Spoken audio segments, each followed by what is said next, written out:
Esperando la muerte en un hotel. Un cuento de Italo Calvino. Audioterror ofrecido por Página Oscura. No olvides dar like y suscribir. Es gratis. Si quieres aportar ayuda económica, tienes la pestaña Gracias para donar. Esperando la muerte en un hotel.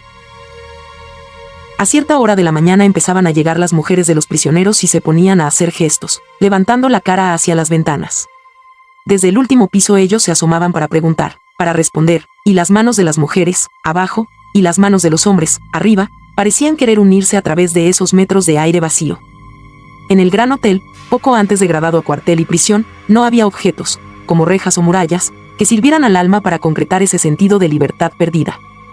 Para ahuyentar su angustia solo quedaba aquella vertical lejanía entre unos y otros, breve pero desesperada, desde los que tenían los pies en los arriates, todavía dueños de sí mismos, hasta los otros, los que habían llevado allí arriba, como a países de donde no se vuelve. De vez en cuando uno de los prisioneros asomados a la ventana se volvía hacia el corredor y llamaba, «Ferrari. Ferrari. Tu mujer está abajo». El interpelado se abría paso hasta la ventana atestada y empezaba a hacer magras sonrisas, gestos que querían ser resignados.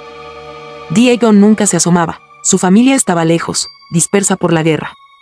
Estaba cansado del ininterrumpido fluctuar de previsiones, suposiciones, noticias buenas y malas que el ir y venir en el jardín del hotel empujaba hasta arriba. Se infiltraba en él, junto con la fatiga nerviosa, un gusto por dejarse ir a la deriva, hacia la ruina o hacia una esperada, milagrosa salvación, un deseo de veranos tendido en la arena, al borde del agua, un deseo que le habían dejado sus muchos veranos de agua y arena que lo habían llevado hasta allí, perezoso y desprevenido. A aquel primer verano suyo útil, que ahora terminaba. Pero el tiempo era una telaraña de nervios tensos, un puzzle con el que pueden componerse 1000 figuras, todas sin sentido. Desconcertados, los hombres arrestados al azar en las calles recorrían de una punta a la otra el linóleo de las habitaciones desnudas donde solo sonreían burlones los labios blancos de los lavabos y de los bidés obstruidos por el agua podrida. La víspera, cuando lo llevaron allí desde la prisión del fuerte donde había pasado un día y una noche con otros hombres ahora quizá muertos, al verse en el hotel aireado, rodeado por el calor de aquellos hombres ignorantes y fáciles para la esperanza, le pareció que lo desenterraban. Rió y bromeó al encontrarlos. El mismo Michele, el compañero junto con el cual lo habían detenido, estaba entre los prisioneros del hotel. Celebraron el encontrarse sanos y unidos, después de haber temido el uno por el otro durante un día y una noche. Diego se sintió conmovido y al mismo tiempo más fuerte al acariciar la aspereza del abrigo de Michele, la lisura de su gran cabeza calva que le llegaba al pecho. Michele se reía a carcajadas con su boca desdentada y preguntaba, «¿Qué me dices, Diego? ¿Se la damos a los nazis?» Diego dijo, «Yo digo que se la demos. Se la daremos a todo el Gran Reich». ¿A von Ribbentrop también? A von Ribbentrop también. Y al doctor Goebbels. Y se habían tumbado al abrigo de un termosifón frío, tragándose los nervios entre risas y bromas. Todavía no sabían que algunos de los arrestados con ellos ya los habían matado, y en Diego había la alegría de quien sale de la cárcel al cabo de años. La cárcel era una vieja fortaleza del puerto donde estaba instalada en ese momento la defensa antiaérea alemana. La celda donde los habían encerrado había servido de prisión de rigor para los soldados alemanes. En las paredes se leían frases en alemán de soldados pederastas. «Mein lieber Kamerad Franz, mi querido camarada Franz. Yo aquí encerrado y tú tan lejos. Mein lieber Kamerad Hans, la vida era feliz a tu lado». Eran unos 20 en la celda estrecha, tendidos en el suelo unos junto a otros. Un viejo de barba blanca vestido de cazador, padre de uno de ellos, se levantaba de vez en cuando por la noche, pasaba por encima de sus cuerpos para orinar en un rincón, con esfuerzo. En el rincón la lata estaba agujereada por la herrumbre. La orina del viejo no tardó en inundar el pavimento de la celda, como un río bajo sus cuerpos. Gritos de mando inhumanos, como de hombres que quieren transformarse en lobos, se alzaban desde los ecos de la fortaleza a cada cambio de guardia. La reja daba sobre la escollera. El marro daba la noche entera chocando con los escollos como la sangre en las arterias y los pensamientos en las volutas de los cráneos. Y cada uno tenía en la cabeza la esquina que no hubiera debido doblar, para no terminar allí dentro. Diego en la esquina que, al doblarla con Michele para huir de la batida, le colocó cara a cara con alemanes en aparejos de guerra que detenían a los transeúntes en medio de la calle, a 3 metros de ellos, como en el comienzo de una película. Era una cadena de sensaciones y de imágenes que seguía desgranándose en su mente como un rosario, para volver a convencerlo de que no podía ser de otra manera. Allí encerrado en la celda con las inscripciones de los pederastas alemanes en las paredes y el viejo que seguía orinando en la oscuridad. No podía ser sino como ahora entre los estucos desconchados del hotel, en el último piso como suspendido entre la vida y la muerte, con hombres inclinados sobre el pavimento, casi enfermos de vértigo. Cada día clasificaban a algunos, para la vida o para la muerte. Por la mañana el sargento y Piel de Serpiente subían con un fajo de documentos en la mano. Quienes los recibían de vuelta quedaban libres y salían. Se los veía abrazar a sus mujeres y alejarse del brazo, pisando la hierba de los arriates, bajo la lluvia de envidia de sus miradas. Por la noche, en cambio, una camioneta gris plomo, con soldados en armas sentados en sus flancos, se detenía delante del hotel. El sargento y Piel de Serpiente subían a llamar a otros. Alguno de ellos salía cada noche en medio de los cascos de aquellos soldados. Al día siguiente sus mujeres vendrían a preguntar al pie de las ventanas y a dar vueltas de un comando a otro suplicando a los intérpretes. Nadie sabía a dónde los habían llevado. Otras mujeres hablarían de disparos oídos en la noche, hacia los barrios evacuados del puerto. También para Diego y Michele la alternativa era esa, libertad o muerte, o sus documentos eran reconocidos como buenos, y entonces se la habían jugado a todo el Reich, como para comentarlo por la noche en las chabolas, entre las carcajadas de los compañeros. O bien era la camioneta gris plomo que desaparecía entre las casas derrumbadas del lado del muelle. Piel de Serpiente había hecho de espía. Piel de Serpiente les había pasado revista apenas llegaron, alineados delante del hotel, para ver si reconocía a alguno de sus excompañeros. Caminaba frotándose las manos que debía de tener sudadas. Piel de Serpiente, grácil muchacho en su atildado uniforme de tela, con una sonrisa húmeda en los labios resecos que se lamía constantemente. Tenía unos bigotes desdibujados de vello rubio, pálido, y el resfrío le enrojecía la nariz y los párpados. Los ojos le brillaban de emoción al sentirse él, un muchacho delicado, árbitro de la vida de aquellos hombres que contenían la respiración a cada palabra, a cada gesto suyo. Eran momentos de triunfo embriagador para él, pero siempre acompañado de angustia. Cada vez que aparecía por los pasillos del hotel, los reclusos se apeñuscaban a su alrededor para hacerle preguntas, recomendaciones, llamándolo por su nombre, Tulio, Tulio. Él miraba a aquellos hombres dóciles que lo rodeaban, pero veía el odio que asomaba afilado detrás de la humildad. A uno de ellos le dijo: «Hoy me hacéis la corte, mañana me dispararéis por la espalda». Piel de Serpiente salvaba unas veces, otras mataba, era lunático y ambiguo. Muchos que lo habían conocido antes, cuando era uno de ellos, se creyeron perdidos al ser interrogados en su presencia. Él fingió no conocerlos. Otros que esperaban su clemencia por viejos favores o amistades, le vieron mostrar las encías, jugar con ellos como ratones. Piel de Serpiente parecía unas veces perdido en el camino de la sangre, otras presa de los remordimientos. Al pasarles revista se detuvo delante de Michele y dijo: «Nosotros dos nos hemos visto en alguna parte».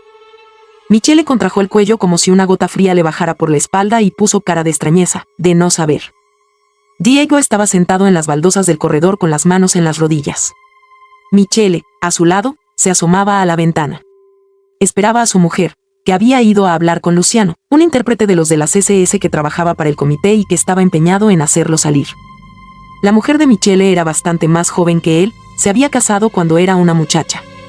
Tenía grandes ojos grises nublados, algo severo en la cara enmarcada de pelo lacio y negro, algo alegre en el cuerpo delgado, en el corto vestido lila. Uno lamentaba, viéndola, que la vida fuese lo que es, dolorosa y obscena, y que todo no estuviera resuelto y tranquilo. A Diego le hubiera gustado, con una mujer como esa, vagabundear por países soleados y sin injusticias. Dijo: «Si salimos de esta, se acabó todo, quiero volver a este hotel durante una semana, cuando se reabra para los turistas». Michele no contestaba. «Me tumbaré en el suelo», dijo Diego, «exactamente como ahora, en medio de todos esos señores dignos que me tomarán por loco». Michele seguía asomado, sin volverse. Después dio media vuelta y dijo deprisa, como si estuviera por escapársele de la cabeza: «Diego, si quieres pan, mi mujer ha traído. Se lo ha pasado a un soldado para que nos lo dé».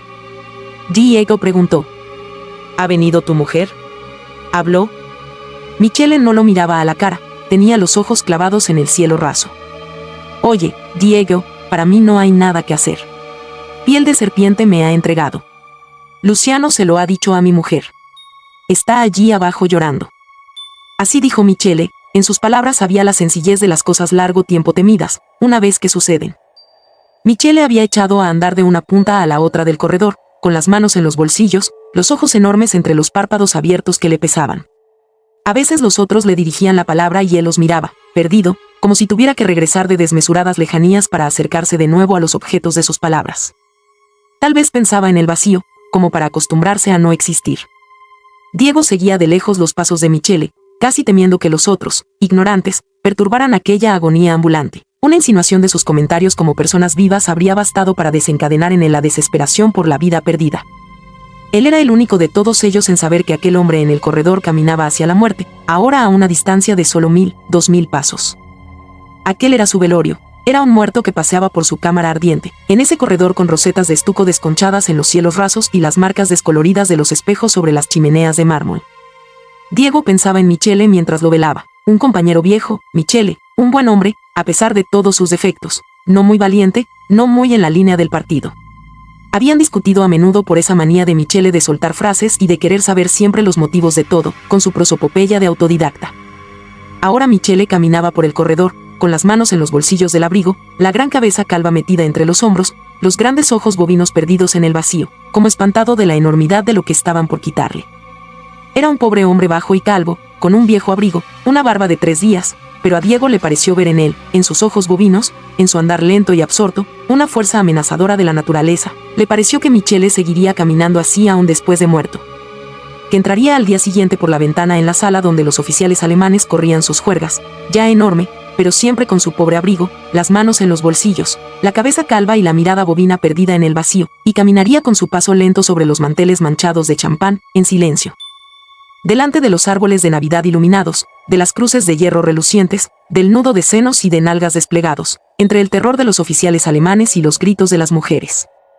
Y así seguiría caminando, aún terminada la guerra, y los ricos no tendrían paz en sus palacios ni alegría en sus familias, sin que este hombre bajo y desmesurado entrara por las ventanas para atravesar sus habitaciones.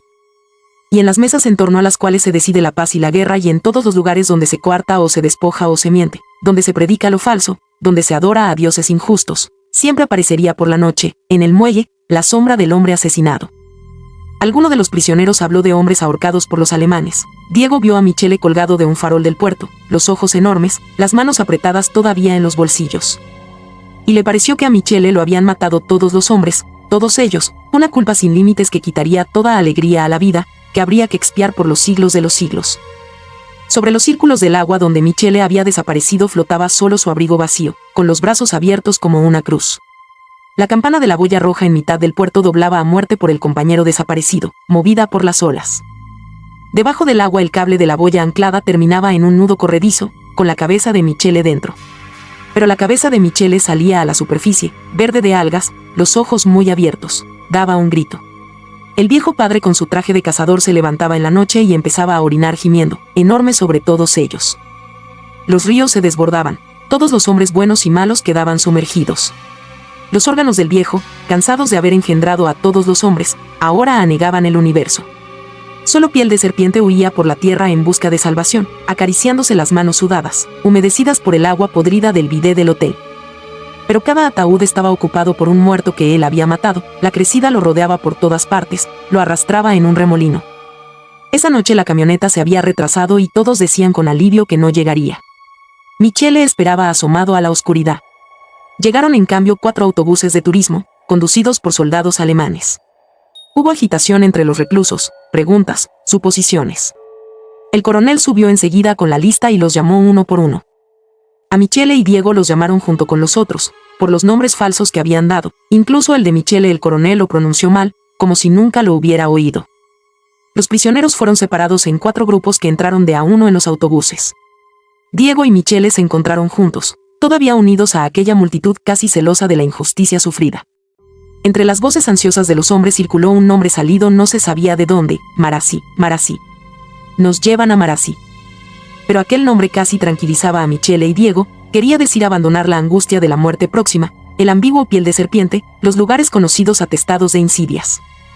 Diego sentía el abrigo áspero de Michele debajo de sus dedos, la sangre que volvía a ganar sus arterias.